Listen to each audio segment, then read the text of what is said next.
और जरा ये सवाल पूछिए आप कि ईरान इजरायल की ये जंग शुरू क्यों हुई थी, तो फिर जवाब मिलेगा कि ईरान के परमाणु ठिकानों को खत्म करने के मकसद से इजरायल ने ईरान पर हमला बोला था। यानी ईरान को परमाणु हथियार ना बना पाए, इसी मंशा के साथ इजरायल ने ईरान पर हमला किया और उसे ऐसा करने से रोकने के लिए इजरायल ने यह हमला तो बोल दिया।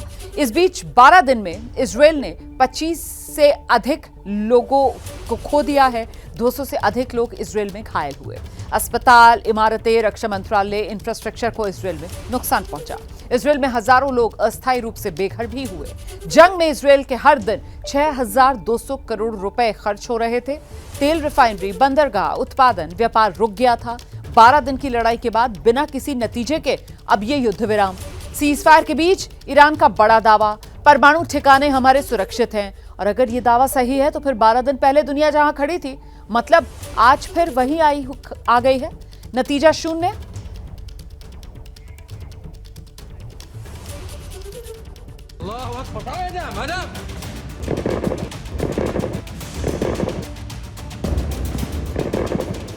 अमेरिकी ठिकानों पर हमले क्या हुए? राष्ट्रपति डोनाल्ड ट्रंप ने सीज फायर का ऐलान कर दिया।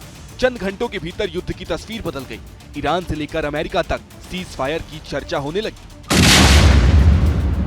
मिसाइलें सीज फायर के ऐलान के बाद भी दागी जा रही थी, लेकिन यह तय हो गया था कि युद्ध को फिलहाल रोका जा रहा है। लेकिन सवाल यह है कि सीज फायर किसके कहने पर हुआ, कौन झुका? ईरानी मीडिया ने दावा किया है कि कतर पर बमबारी के बाद अमेरिका सीज फायर को मजबूर हुआ।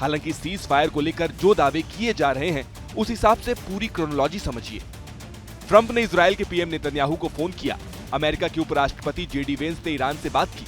मिडिल ईस्ट में अमेरिकी प्रतिनिधि स्टीव विटकॉफ ने मध्यस्थ की भूमिका निभाई। अमेरिका ने दोनों देशों को सीज फायर पर सहमत किया।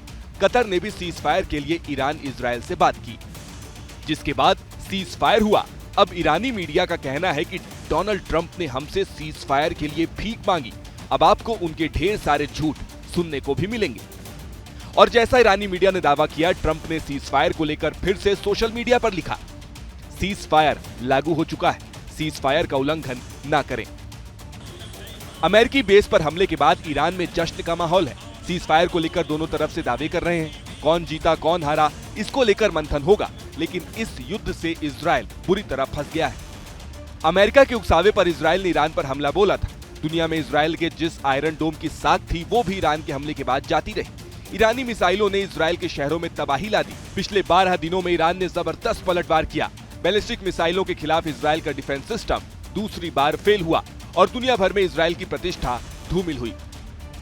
इजरायल के अधिकारियों के हवाले से द जेरूसलम पोस्ट ने कहा है कि ट्रंप की सोशल मीडिया पोस्ट को निर्धारित समय या फिर जिस तरह से जारी किया जाना था उस तरह से नहीं किया गया, यानी कि सीज फायर को लेकर इजरायल ने अपना एतराज जताया है। हालांकि इजरायल के प्रधानमंत्री बेंजामिन नेतन्याहू ने सीज फायर का स्वागत करते हुए डोनाल्ड ट्रंप को बधाई दी है, लेकिन सवाल फिर भी खड़ा होता है कि आखिरकार ईरान के खिलाफ जंग से इजरायल को क्या हासिल हुआ। इजरायल के प्रधानमंत्री नेतन्याहू का मकसद ईरान के परमाणु ठिकाने ध्वस्त करने के साथ साथ ईरान में सत्ता परिवर्तन कराने का था, लेकिन युद्ध विराम ने इजरायल के इस मंसूबे पर भी पानी फेर दिया। इजरायल ने ईरान के जिन परमाणु ठिकानों को खत्म करने के लिए हमला शुरू किया, उसे कितना नुकसान पहुंचा, इसको लेकर अलग अलग दावे किए जा रहे हैं। सीज फायर के बाद ईरान के न्यूक्लियर प्रोग्राम जारी भी रह सकता है, क्योंकि ईरान दावा कर चुका है कि उसने 60% संवर्धित यूरेनियम हमले से पहले ही हटा दिया था।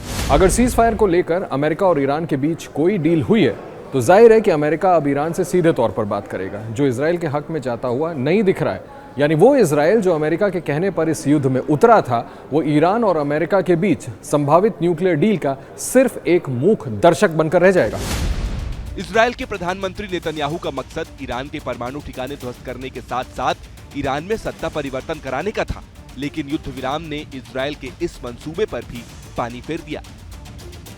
12 दिन चले युद्ध के दौरान इजराइल के 25 से ज्यादा लोगों की मौत हुई और 200 से ज्यादा लोग घायल हुए।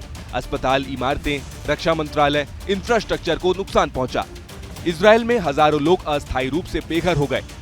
जंग में इजराइल में हर दिन 6,200 करोड़ रुपए खर्च करने पड़े। तेल रिफाइनरी, बंदरगाह, उत्पादन और व्यापार रुक गया और 12 दिन की लड़ाई के बाद बिना किसी नतीजे के युद्ध विराम लागू हो गया। इस सीज फायर के बाद एक बार फिर साबित हो गया कि दूसरे के उकसावे पर युद्ध में कूदने पर पछताना ही पड़ता है।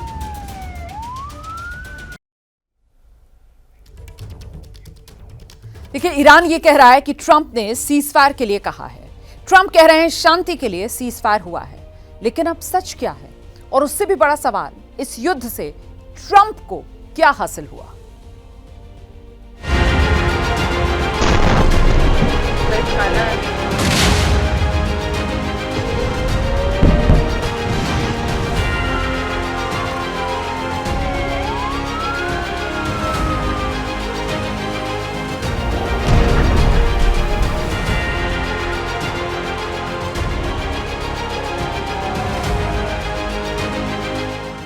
बारह दिन बाद आखिरकार दुनिया को एक और युद्ध से निजात मिलती दिख रही है। सोमवार की रात जिस युद्ध का क्लाइमेक्स ईरान ने अमेरिकी बेस पर दिखाया, उसका अंजाम अब सीज फायर से सामने आया है। इजराइल और ईरान के बीच सीज फायर पर सहमति का ऐलान डोनाल्ड ट्रंप ने कर दिया, लेकिन सवाल यह है कि इस युद्ध से अमेरिका को क्या हासिल हुआ? डोनाल्ड ट्रंप को क्या मिला? क्या ईरान का परमाणु ठिकाना नष्ट कर पाए डोनाल्ड ट्रंप? क्या नोबेल हासिल करने की हसरत मन में रह जाएगी?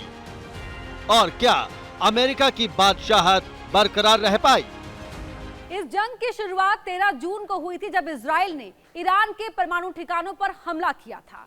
इजराइल ईरान के परमाणु ठिकानों को नष्ट करने में नाकाम रहा तो अमेरिका युद्ध के 11वें दिन इस जंग में कूद पड़ा और अमेरिका की इस जंग में एंट्री के साथ ही ये युद्ध अमेरिका वर्सेस ईरान हो गया। लेकिन कल देर रात सीज फायर के ऐलान के साथ ही बारूद की धमक अब कम पड़ती दिखाई दे रही है। हालांकि सवालों के जवाब अब भी बाकी हैं। क्या ईरान का परमाणु ठिकाना नष्ट कर पाए डोनाल्ड ट्रंप?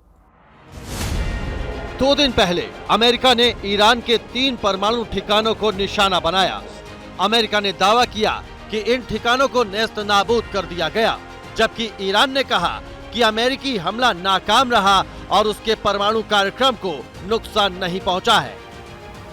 दरअसल बंकर बस्टर बम से ईरान के सबसे अहम फोर्डो परमाणु साइट को नुकसान पहुंचाया गया। फोर्डो न्यूक्लियर साइट की जो सैटेलाइट तस्वीरें सामने आई, उसमें 3 बड़े बड़े छेद नजर आ रहे हैं। नई और पुरानी तस्वीरों से परमाणु केंद्र को हुए नुकसान का अंदाजा लगाया जा सकता है, लेकिन ईरान का कहना है कि उसने संभावित हमले को देखते हुए यूरेनियम भंडार को यहां से पहले ही शिफ्ट कर दिया था।